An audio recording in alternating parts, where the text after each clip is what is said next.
வணக்கம் நேயர்களே.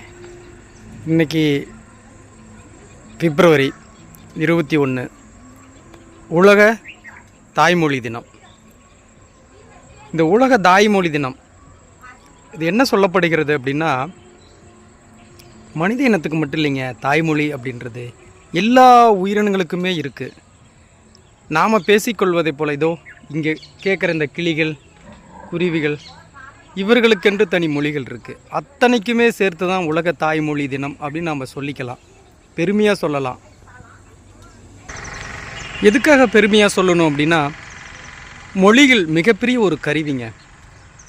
அதனால தான் இந்த உலக முழுக்க அடுத்த பரிணாம வளர்ச்சியாக ஒரு பெரிய பொருளாதார வளர்ச்சி அடைஞ்சிருக்கு மனித இனத்தில் அப்படின்னா மொழிகள் இருக்கிறதுனால தாங்க. அதுவும் தாய்மொழி தாங்க.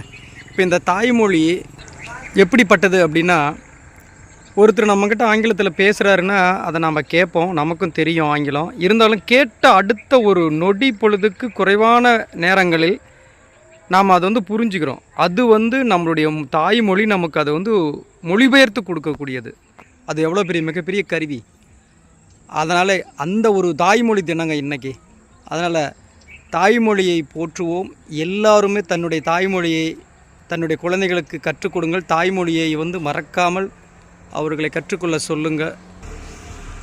அந்த தாய்மொழி தாங்க ஒவ்வொரு மனித இனத்துக்கும் அவர்களை அடுத்த ஒரு பெரிய வளர்ச்சிக்கு கொண்டு போகும் என்று கூறிக்கொள்கிறேன்.